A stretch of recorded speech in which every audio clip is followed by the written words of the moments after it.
So, three things I learned about language proficiency: communicative competence over native like fluency. Language proficiency is not about speaking like a native speaker, but also achieving communicative competence. This means being able to use the language correctly and appropriately to meet communication goals. Communicative competence consists of four components: linguistic competence, knowing grammar, syntax, and vocabulary; social linguistic competence, using language appropriately in different social settings; discourse competence, constructing coherent conversations or texts; strategic competence, managing communication breakdowns and gaps in knowledge. This approach highlights the practical use of language rather than just memorizing rules. To the importance of social cultural awareness and language use. Effective communication requires more than just knowing vocabulary and grammar. Social linguistic competence ensures that a speaker understands how to use language appropriately in different contexts, considering politeness, cultural taboos, and appropriate expressions for various situations. This explains why a phrase that is grammatically correct might still be inappropriate if used in the wrong context. Language learners must understand cultural norms and social cues to avoid misunderstandings. Three, students can use strategies when they don't know everything. I learned that students don't need to know every word to communicate. They can use other strategies like describing something, also for help, asking for help, or using gestures. This helps them keep communicating even when they are still learning. How I can apply the knowledge as a teacher. As a first grade math teacher, I can apply my knowledge of language proficiency in several ways to support my students, practically those who are English language learners. One, focus on communicative competence rather than perfection. In my math class, I will prioritize students' ability to communicate their thinking over perfect grammar or pronunciation. For example, when discussing addition and subtraction, I will encourage students to explain their reasoning using whatever English they know, providing sentence starters like, I think the answer is because. This will help them develop linguistic competence while ensuring they can express their ideas effectively. Two, using culturally and socially appropriate language supports. Since social linguistic competence is crucial, I will be mindful of students' cultural backgrounds and how they use language in different settings. For example, some students may not be used to classroom discussions where they are expected to explain their thinking out loud.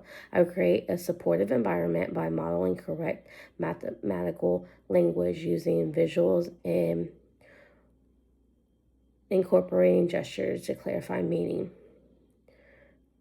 Three, teaching and encouraging strategies. I will allow students to use drawing or manipulatives, act things out, ask questions like, can you repeat? This helps them stay involved and build confidence even if they don't know all the words. By applying these strategies, I can ensure that all students, regardless of their language proficiencies, develop strong skills while improving their ability to communicate in English. Three, explaining why it is important for you as a future educator to learn about language proficiency. As a future teacher, learning about language proficiency is essential for effectively communicating with all students. Understanding language proficiency levels allows me to adapt my teaching using visual hands-on activities and simplified language so each student can grasp concepts. It also helps create an inclusive classroom where students feel comfortable participating even if they are still developing English skills. Recognizing language barriers allow me to provide the right support and build trust with students.